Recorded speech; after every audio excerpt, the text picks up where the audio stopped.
تابعین، طب تابعین، صحابہ تک، ان کی جو الگ الگ رائیں تھیں وہ چاروں رائیں ہیں نا، ان چاروں میں سے کسی ایک میں جمع ہو گئی۔ تو سورہ فاتحہ کے حوالے سے چاروں ائمہ کے پاس، فقہ حنفیہ میں بھی جس فقہ کو ہم فالو کرتے ہیں، فقہ شافعیہ میں بھی، فقہ حنبلیہ میں بھی، فقہ مالکیہ میں بھی، سورہ فاتحہ کیا ہے صاحب؟ فرض کے درجے میں، فرض کے درجے میں، کیونکہ دیگر ائمہ کے پاس فرض اور واجب کے درمیان فرق نہیں ہے، اسی لیے وہ فرض کہتے ہیں۔ ہمارے پاس کیا ہے؟ فرض ہی کی جیسا ہے، واجب ہے، واجب ہے، جس کو آپ چھوڑ کے کوئی نماز نہیں پڑھ سکتے۔ اچھا، کب کب واجب ہے سورہ فاتحہ پڑھنا؟ فرض کی منفرد کے لیے، اکیلا نماز پڑھانا، اکیلے نماز پڑھنے والے کے لیے، امام کے لیے، مقتدی کے لیے اختلاف ہے۔ مقتدی کا مسئلہ جو ہے نا، قرات کرنا ہے نہیں کرنا ہے، یہ اختلاف ہے، انشاءاللہ اس کو اگلی نشست میں ہم پڑھیں گے۔ منفرد، آپ تنہا فرض نماز پڑھ رہے ہیں یا آپ بحیثیت امام فرض نماز پڑھا رہے ہیں، تو ہر دو صورت میں آپ کو کیا ہے؟ فرض کی ابتدائی 2 رکعتوں میں سورہ فاتحہ پڑھنا واجب ہے، سورہ فاتحہ پڑھنا واجب ہے۔ اگر عمدن، جان بوجھ کے آپ چھوڑیں گے تو پھر نماز نہیں ہوگی۔ بھولے سے آپ آگے نکل گئے، سورہ فاتحہ نہیں پڑھے تو سجدہ سو کرنا پڑے گا۔ اور آخری 2 رکعتوں میں 3 رکعت کی فرض ہے جیسے مغرب، تو آخری رکعت میں جو ہے نا سورہ فاتحہ پڑھنا سنت ہے۔ فرض میں، صرف فرض میں یہ فرق ہے، فرض کی نمازوں میں 2 رکعت والی فرض ہے تو دونوں رکعت میں سورہ فاتحہ پڑھنا واجب ہے، 4 رکعت والی فرض ہے تو پہلی 2 رکعت میں سورہ فاتحہ پڑھنا واجب ہے، 3 رکعت والی فرض ہے تو پہلی 2 رکعت میں سورہ فاتحہ پڑھنا واجب ہے، 2 رکعت کے بعد 1 رکعت بچے کہ 2 رکعت بچے فرض میں، اس میں سورہ فاتحہ پڑھنا کیا ہے؟ سنت ہے۔ سورہ فاتحہ پڑھنا کیا ہے؟ سنت ہے۔ یہ امام کے لیے۔ منفرد کے لیے بھی یہ ویسا ہی ہے، کسی وجہ سے آپ جماعت میں شریک نہیں ہو سکے، کسی عذر شرعی کی وجہ سے، آپ اپنی جگہ گھر میں، دکان میں یا مسجد میں آ کے آپ فرض نماز اس کے وقت پہ ادا کر رہے ہیں، تو آپ کو اس وقت بھی ویسا ہی کرنا ہے۔ کیا کرنا ہے؟ پہلی 2 رکعت میں کمپلسری سورہ فاتحہ پڑھنا ہے، وہ بھی ضم سورہ سے پہلے سورہ فاتحہ پڑھنا واجب، اور سورہ فاتحہ کو دوسری سورت سے پہلے پڑھنا واجب، یہ دونوں صورتیں واجب ہیں۔ سورہ فاتحہ بھی پڑھنا ہے اور سورہ فاتحہ کو پہلے پڑھنا ہے، دوسرے سورے کو بعد میں پڑھنا ہے۔ ایسا اگر الٹا کریں گے آپ، پہلے قل اللہ پڑھے بعد میں سورہ فاتحہ پڑھے، تو ایک واجب تو ادا ہوگا آپ کا سورہ فاتحہ پڑھنے کا، مگر پہلے پڑھنے کا جو واجب تھا نہیں، ادا نہیں ہوگا، تو سجدہ سو کرنا پڑے گا۔ تو سورہ فاتحہ کمپلسری فرض میں۔ فرض سے ہٹ کے سنت نماز ہے، نفل نماز ہے، وتر کی نماز ہے، اس کے ہر رکعت میں سورہ فاتحہ پڑھنا واجب، اس کے ہر رکعت میں سورہ فاتحہ پڑھنا واجب ہے۔ آپ نفل پڑھ رہے ہوں، سنت پڑھ رہے ہوں، واجب الوتر پڑھ رہے ہوں، کوئی بھی نماز آپ پڑھ رہے ہوں، فرض کے علاوہ 4 رکعت پڑھے تو 4 رکعت میں بھی سورہ فاتحہ پڑھنا واجب، 8 رکعت پڑھے آپ ایک سلام سے تو 8 رکعت میں بھی سورہ فاتحہ پڑھنا واجب۔ یہ مسئلہ آپ کو سمجھ میں آ گیا اچھی طرح سے، منفرد کے لیے، امام کے لیے۔ اب مقتدی کیا کرے؟ مقتدی جب فرض نماز میں جماعت میں ہوتا ہے، امام صاحب سورہ فاتحہ پڑھے تو کیا یہ بھی پڑھنا؟ یہ مسئلہ ہے نا اختلافی ہے، یہ مسئلہ جو ہے نا اختلافی ہے، بڑا اختلاف ہے۔ یہ ان مسائل میں سے ایک ہے جس کے بارے میں 14 صدیوں سے کیا ہے ہنگامہ چل رہا ہے۔ آج کا مسئلہ نہیں ہے، یہ ہمارے آج کے نئے بھائی ہیں نا، ان کا بھی مسئلہ نہیں ہے، یہ قدیم تاریخی مسئلہ ہے۔ صحابہ کے دور سے روایات کے اختلاف کی وجہ سے اختلاف ہے کہ بھئی امام کے پیچھے مقتدی قرات کرے گا کہ نہیں کرے گا، امام کے پیچھے مقتدی سورہ فاتحہ پڑھے گا کہ نہیں پڑھے گا۔ اب انشاءاللہ اس کو کیا ہے مستقل الگ ہم بحث میں پڑھیں گے تاکہ سمجھنے کے لیے آپ کو آسانی ہو۔ آپ کو اتنا یاد رکھیں، مقتدی کو چھوڑ کے آپ تنہا نماز پڑھ رہے ہوں، آپ بحیثیت امام نماز پڑھا رہے ہوں، ہر صورت میں فرض کی ابتدائی 2 رکعت میں سورہ فاتحہ پڑھنا واجب، باقی رکعتوں میں سنت، اور نفل سنت واجب کی ہر رکعت میں سورہ فاتحہ پڑھنا واجب ہے۔ اب اس کے دلائل ہیں قرآن اور حدیث سے۔ اب میرے سامنے صحیح بخاری اور اس کی شرح ہے عمدۃ القاری، حدیث نمبر ہے 756۔ امام بخاری سیدنا عبادہ بن صامت رضی اللہ تعالیٰ عنہ سے روایت کرتے ہیں۔ عبادہ بن صامت رضی اللہ تعالیٰ عنہ سے آپ روایت کرتے ہیں ان رسول اللہ صلی اللہ علیہ وسلم قال، عبادہ بن صامت رضی اللہ تعالیٰ عنہ فرماتے ہیں کہ اللہ کے رسول صلی اللہ علیہ وسلم نے ارشاد فرمایا لا صلاۃ لمن لم یقرأ بفاتحۃ الکتاب، اس شخص کی نماز نہیں ہے جو فاتحۃ الکتاب نہ پڑھے، یعنی جو نماز میں سورہ فاتحہ نہ پڑھے اس کی نماز نہیں ہوتی، اس کی نماز نہیں ہوتی۔ یہ حدیث پاک ہے۔ اس حدیث پاک کی بنا پر تمام علماء کا متفقہ فیصلہ ہے کہ سورہ فاتحہ پڑھنا فرض یا واجب کے درجے میں ہے۔ اب احناف جو ہیں اس کو فرض سے تھوڑا گھٹا کے، سنت سے تھوڑا بڑھا کے ایک درمیانی درجہ واجب کیوں دیتے ہیں، اس کی وجہ ہے۔ اس کی وجہ ایک تو قرآنی آیت ہے، سورہ مزمل کی آیت نمبر 20 میں اللہ پاک نے فرمایا فَقْرَؤُوا مَا تَيَسَّرَ مِنَ الْقُرْآنِ، فَقْرَؤُوا مَا تَيَسَّرَ مِنَ الْقُرْآنِ، اللہ نے فرمایا جو کچھ بھی آسانی سے قرآن تم پڑھ سکتے ہو پڑھو۔ تو قرآن کے اس حکم کی وجہ سے نفس قرآن کا کوئی حصہ پڑھنا، قرآن کب کہلائے گا؟ کم از کم ایک آیت پڑھیں گے تو آپ قرآن کہلائیں گے، تو اسی لیے ایک آیت کا پڑھنا فرض ہے، لیکن سورہ فاتحہ تو اس حدیث کی وجہ سے لازم ہے، اس کو تو چھوڑ نہیں سکتے آپ۔ اسی طرح ایک حدیث پاک امام بخاری آگے چل کے روایت کرتے ہیں، حدیث نمبر 757، یعنی اس حدیث کے فوری بعد آپ نے روایت کیا سیدنا ابو ہریرہ سے، اللہ کے رسول مسجد میں داخل ہوئے، پھر اس کے بعد ایک آدمی آیا مسجد میں، آ کے کیا ہے فصلہ، اس نے نماز پڑھی، دن میں آ کے کوئی بھی ایک نماز پڑھا، فسلم علی النبی صلی اللہ علیہ وسلم فردا، نماز کے بعد انہوں نے کیا کیا؟ آقا علیہ السلام کو سلام کیا، تو اللہ کے وسلم نے اس کا جواب دیا، اور اس کے بعد ان سے فرمایا ارجع فصلی فانک لم تصلی، آقا نے فرمایا جاؤ نماز پڑھو، آپ جو نماز پڑھے نا وہ نماز نہیں ہے، وہ نماز نہیں ہے، جاؤ پڑھو۔ فرجع فصلی کما صلی، وہ گئے جا کے جیسے پہلے پڑھے تھے ویسے ہی نماز پڑھے۔ ثم جاء فسلم علی النبی صلی اللہ علیہ وسلم، پھر آ کے اللہ کے وسلم کو انہوں نے سلام کیا، تو اللہ کے وسلم نے فرمایا ارجع فصلی فانک لم تصلی، آقا نے فرمایا جاؤ نماز پڑھو، آپ جو نماز پڑھے وہ نماز کی تعریف میں نہیں ہے۔ ایسا 3 مرتبہ ہوا، چوتھی مرتبہ وہ صحابی کیا کرے آنے والے شخص سے، فقال، انہوں نے کہا والذی بعثک بالحق ما احسن غیرہ فعلمنی، صحابہ میں کتنا ادب تھا، طریقہ دیکھو آپ۔ آقا علیہ السلام سے انہوں نے بولے یا رسول اللہ، اس ذات کی قسم جس نے آپ کو حق کے ساتھ بھیجا ہے، آپ کے سوا کوئی میری نماز سیدھا نہیں کر سکتا۔ اندازہ ہو گیا ان کو کہ میں کچھ غلطی کر رہا ہوں، تو اللہ کے رسول صلی اللہ علیہ وسلم نے کیا، انہوں نے کیا کیا، صحابی نے عرض کیا یا رسول اللہ آپ کے علاوہ کوئی میری نماز درست نہیں کر سکتا۔ اس کے بعد انہوں نے کہا یا رسول اللہ آپ سکھائیے نا، آپ فرمائیے، آپ سکھائیے مجھے، کیونکہ رسول اللہ صلی اللہ علیہ وسلم کا طریقہ تعلیم تھا، آپ کوئی بات بولتے تو 3 مرتبہ بولتے تاکہ سننے والے کو اچھی طرح سے وہ بات ذہن نشین ہو جائے۔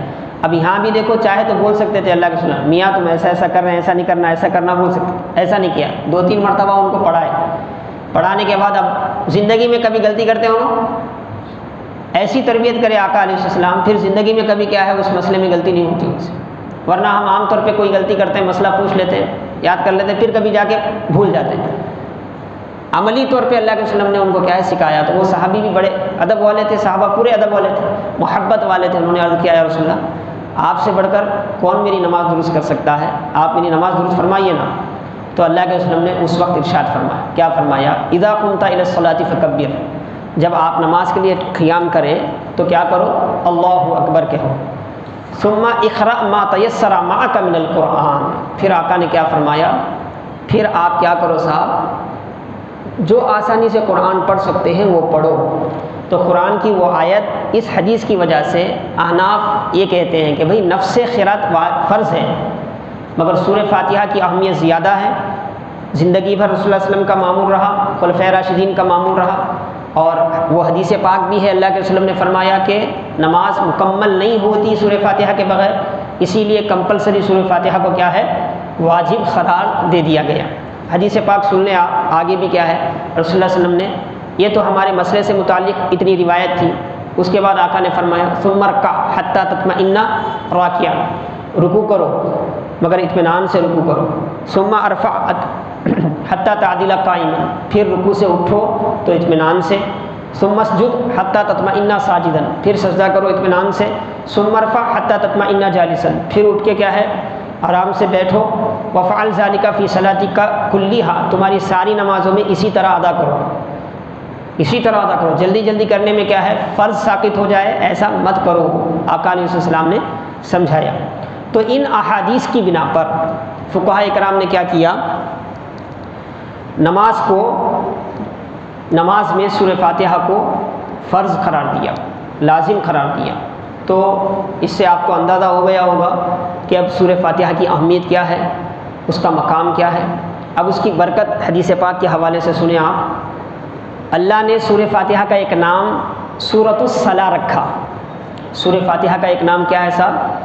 سورۃ الصلاۃ۔ سورۃ الصلاۃ کا مطلب نماز کی صورت، کیونکہ اس صورت کے بغیر کوئی نماز ہوتی، اس صورت کے بغیر کوئی نماز نہیں ہوتی، نہ نفل نماز ہوتی، نہ فرض نماز، نہ واجب نماز، اسی لیے اس کو سورۃ الصلاۃ۔ ترمذی وغیرہ کی حدیث صحیح ہے، اللہ تبارک و تعالیٰ فرماتا ہے میں نے صلاۃ کو یعنی سورہ فاتحہ کو، نماز کو یعنی سورہ فاتحہ کو اپنے اور اپنے بندے کے درمیان بانٹ دیا ہے، میرے اور میرے بندے کے درمیان بانٹ دیا ہے۔ یعنی جب بندہ یہ سارے مرحلوں سے گزر کر سورہ فاتحہ میں آ جاتا ہے تو ڈائریکٹ وہ رب سے ہم کلام ہو رہا ہے، اپنے رب سے مناجات کر رہا ہے، اپنے رب سے محو گفتگو ہے، بہت بڑا اعجاز ہے۔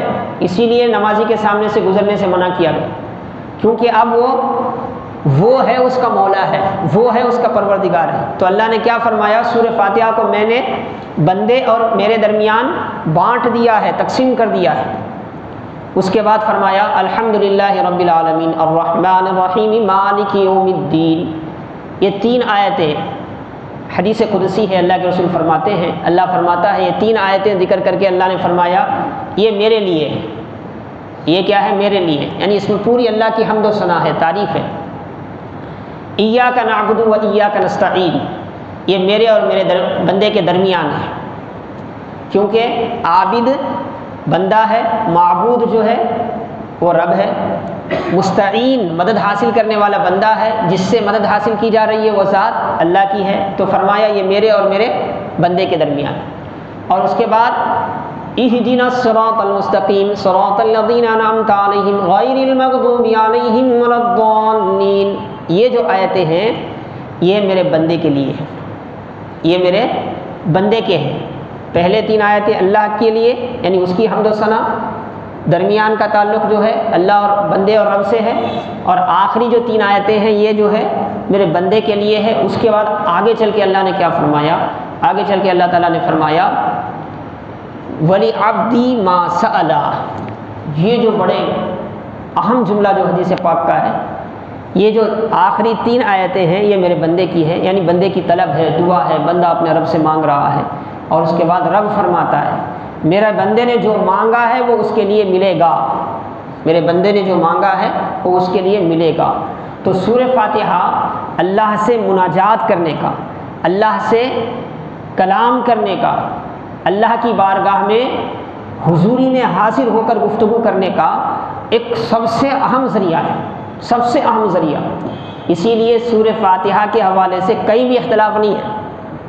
سورہ فاتحہ کے حوالے سے سب سے بڑھ کر کیا ہے بنیادی اختلاف سنی اور شیعہ کا ہوتا نا، شیعوں کے فقہی مذاہب بھی ہیں، ان کے بھی فقہ جعفریہ ہے جو امام جعفر صادق کی طرف منسوب ہے، فقہ زیدیہ ہے جو حضرت زید بن حسین رضی اللہ تعالیٰ کی طرف منسوب ہے، ایسے ان کے پاس بھی فقہ اثنا عشریہ ہے۔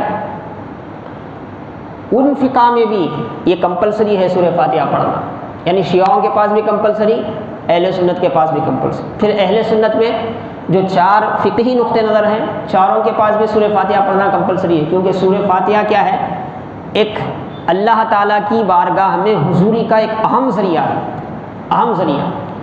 اسی لیے روایات میں آتا ہے قرآن کی ہر آیت مقدس ہے، اللہ پاک جبرائیل کے ذریعے اپنے حبیب کے پاس ہر آیت کی وحی بھیجا تو اس کی حفاظت کا سارا انتظام فرمایا، مگر چند مخصوص صورتیں اور آیتیں ایسی ہیں ان کے نزول کے وقت خصوصی اہتمام رہا۔ تو ائمہ تفسیر فرماتے ہیں سورہ فاتحہ 2 مرتبہ نازل کیا گیا اس کی عظمت کے پیش نظر، اسی لیے یہ مکی بھی ہے مدنی بھی ہے، ہجرت سے پہلے بھی آیا، ہجرت کے بعد بھی دوبارہ اس کو اللہ پاک نے نازل فرمایا، اور جب بھی سورہ فاتحہ نازل ہوا تو اس کے ساتھ اتنے فرشتے دنیا میں آئے، اس کے ساتھ اتنے فرشتے آئے، کسی صورت کے ساتھ اتنے فرشتے نہیں آئے، کسی صورت کے ساتھ اتنے فرشتے نہیں آئے۔ اور بھی بے انتہا فضیلت ہے سورہ فاتحہ کی تفسیر میں آپ نے بارہا سنا ہوگا علماء سے، سورہ فاتحہ شفا ہے، سورہ فاتحہ برکت کا ذریعہ ہے، سورہ فاتحہ مناجات کا ذریعہ ہے۔ اب آخری بات کیا ہے، جب ہم سورہ فاتحہ پڑھ رہے ہوں تو اس کے معنی کی طرف بھی ہمارا ذہن ہو، اس کے مفہوم کی طرف، اس کے ترجمے کی طرف بھی ہمارا ذہن ہو۔ کیوں؟ اس سے یکسوئی ہوتی ہے، اس سے یکسوئی ہوتی ہے۔ مثال کے طور پہ آپ دیکھیں، نمازوں میں ہم دعا کرتے ہیں، جہری دعائیں کرتے ہیں نا نمازوں میں، یا کسی مجلس کے اختتام پہ ہم دعا کرتے ہیں۔ عربی دعا کرنے والے کیا ہے 10 منٹ کرے، آدھا گھنٹہ کرے۔ آمین کہنے والوں آمین تو کہتے ہیں کیونکہ دعا ہے بلکہ آمین کہتے ہیں، مگر انہیں معلوم نہیں کہ انہوں کیا دعا کر رہے ہیں۔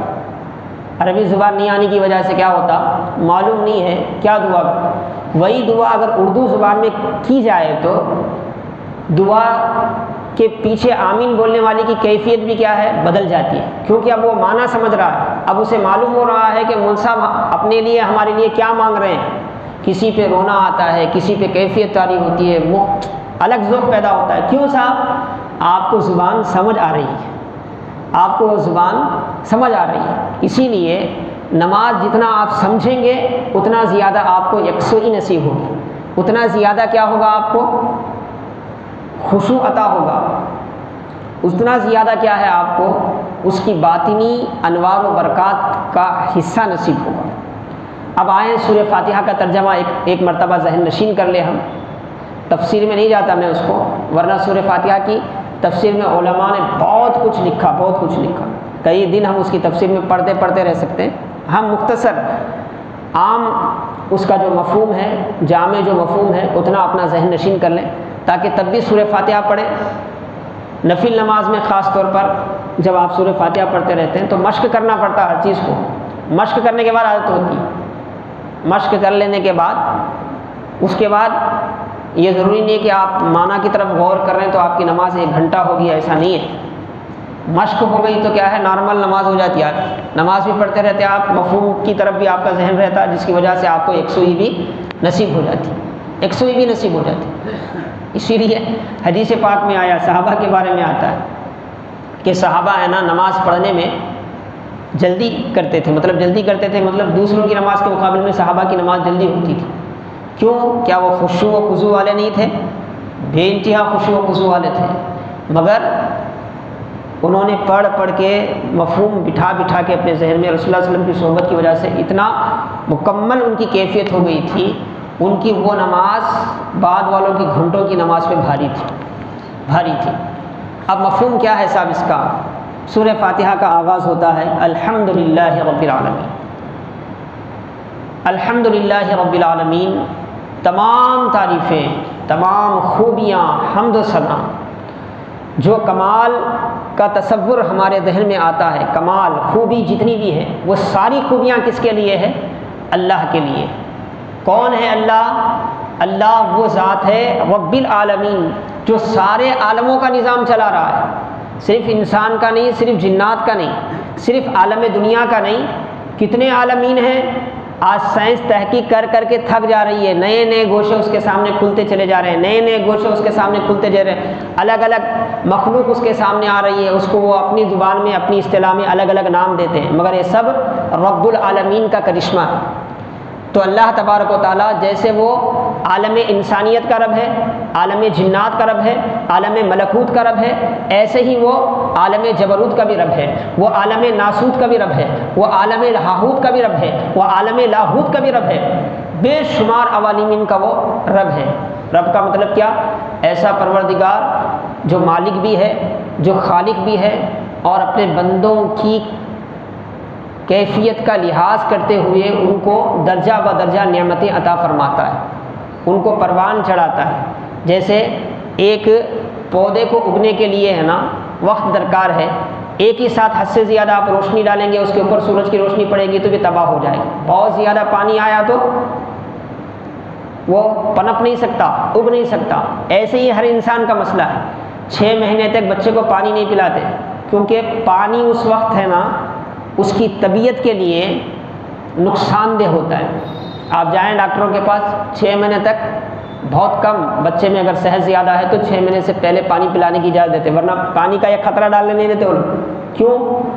اس کے لیے ساری حفاظت کا انتظام اللہ پاک اس کے ماں کے دودھ میں رکھا ہے، ماں کے دودھ میں رکھا ہے۔ اب دنیا کی کوئی طاقتور غذا اسے فائدہ نہیں دے سکتی، اگر فائدہ دے سکتی ہے تو صرف اور صرف ماں کا دودھ فائدہ دے سکتا ہے۔ یہ کون نظام بنا